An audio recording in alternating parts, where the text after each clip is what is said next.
Hello, Fantastic Beasts fans! Yesterday, we were treated to a cover reveal for the upcoming screenplay for Crimes of Grindelwald, and I have to say, they have really upped their game. So many details, so much to speculate on. I'm Susan Chapal with Fantastic Secrets Behind Fantastic Beasts to bring you the clues. Join me and other Fantastic Beasts fans here on the Beast Chaser Forum as we uncover the secrets, discover what's coming first, and play along with Rowling's newest game. Pottermore revealed the cover, asking how many clues we could spot. But my question is, where to start first? One of the first things that jumped out at me were the stars that seemed to be everywhere. Could these be hints at the magical zodiac we saw decorating the ceiling of the French Ministry of Magic that I covered in a prior video? The last cover had stars too, but these on the new cover seem to have more of a pattern.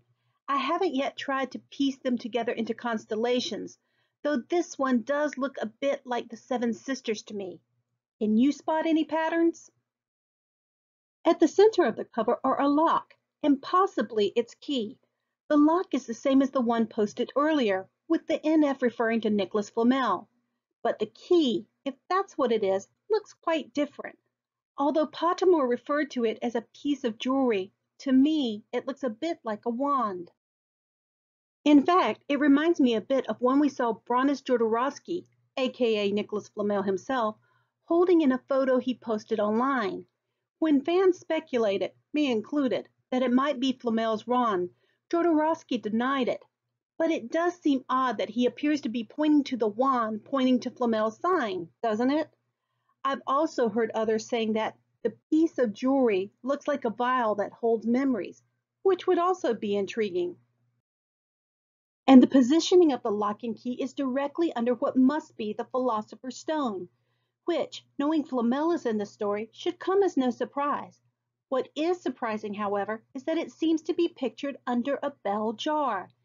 This type of jar that holds a vacuum is commonly associated with scientific experiments, so it could be just an allusion to Flamel's alchemy lab, which reports say was shown in the CinemaCon trailer. But another possibility intrigues me as well. We've seen a bell jar in this universe before, in the time room of the Department of Mysteries in the Order of the Phoenix. It held an egg that turned into a hummingbird and then back into an egg. Then, when a Death Eater, possibly Rabastin Lestrange, Bellatrix's brother-in-law, fell into it, his head changed into a baby, then back to an adult, over and over. Interesting that we have this connection to the Lestranges, as well as time. In prior videos, we've analyzed numerous other possible time references, and I'm going into more in an upcoming one. There's only one human face, shown in a duplicate mirror image. The woman pictured is from a leaked French Ministry of Magic flyer or pamphlet, which was first spotted by the Rowling Library. She is most likely a nod to Marianne, a symbol of the French Republic. Marianne, in turn, may be a nod to Athena, especially in this helmeted pose.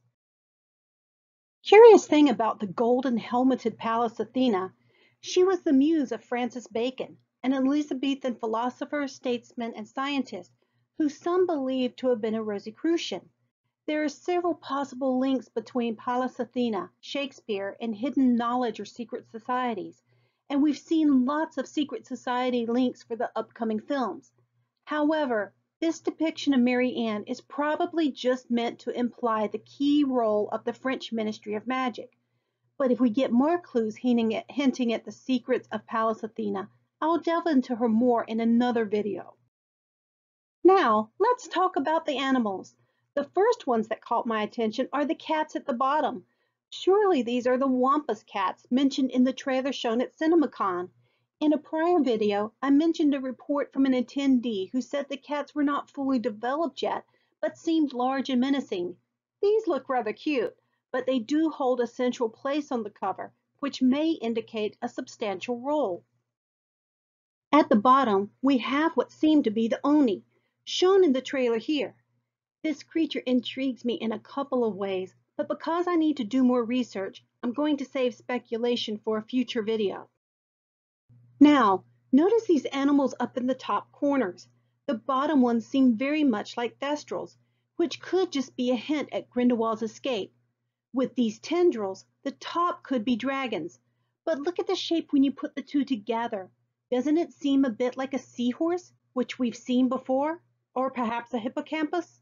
As I analyzed in a prior video, could this point to the character Melusine? There also seem to be quite a few bird-like images. We've noted before in prior videos the abundance of wings, and you certainly see quite a few here, but there are also serpentine ones as well.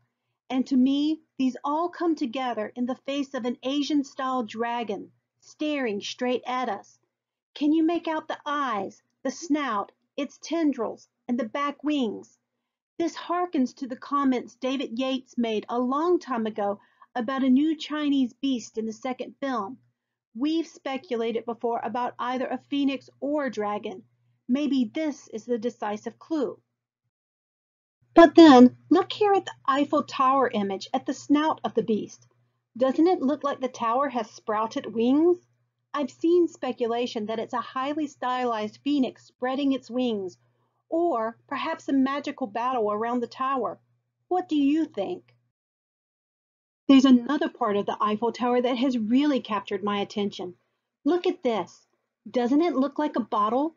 To be more specific, a genie bottle, with the well here, the neck, and the stopper. Ever since the character Yusuf Kama has been announced, I've been wondering if Rowling might venture into some Muslim magic and introduce a Jinn. Could Kama be a Jinn, or have connections with any? My theory may be pushing it a bit, but there's definitely something going on with this Eiffel Tower imagery beyond the norm. I've been working on my own Jinn series for years, and I'm anxious to search out more clues as to how Rowling may be working hers. Aside from the animals, there are symbols. Starting at the top is this skull image most online are calling the dark mark. It definitely looks similar, and probably is. However, I have doubts. When you examine it closely, the snake-like object is not coming from the mouth, but rather below the chin, almost like a spinal cord. And there are some curious marks on the skull that caught my attention. Has someone been cutting into this person's head? I'm wondering if they could have been trepanned, boring into the skull to let out evil demons or spirits. And if so, was it because they suffered from an Obscurus? And if so, are they related to Credence, perhaps the missing father? And if that's the case, is that what the snake image hints at, an escaping Obscurus, like we saw more controlled from Credence in the trailer? And finally, could this image, even though not a dark mark, have led to it? Is there something in Credence and his Obscurus that inspired Voldemort and his followers with the dark mark later? Next, look at the layout of symbols. We have the top Obscurus or dark mark, then the Philosopher's Stone in the middle, and finally the Deathly Hallows at the bottom. But the Deathly Hallows is a bit different. The wand is pointing down, whereas it usually points up. Why is that? Is the wand in distress? Has it got vying claims on its loyalty, as we discussed in a prior video? Putting the three together, though, it seems to me the cover is saying something. At the end of Harry Potter, it was Horcruxes versus Deathly Hallows. Are there going to be three vying powers at play through the rest of Fantastic Beasts? The power of the Obscurus versus the Philosopher's Stone versus the Deathly Hallows? Of the three, the skull intrigues me the most. First, its placement reminds me of the all-seeing eye of Providence, looking down and watching those below. Second, look at this leaked image of some MinaLima graphic artwork for the Magical Circus Arcanus. Clearly, the skulls are not the same, but there is enough of a resemblance in the design and placement to make me wonder at a link. Could this whole top image represent the circus Big Top? Is the cover a subtle hint of a play within a play?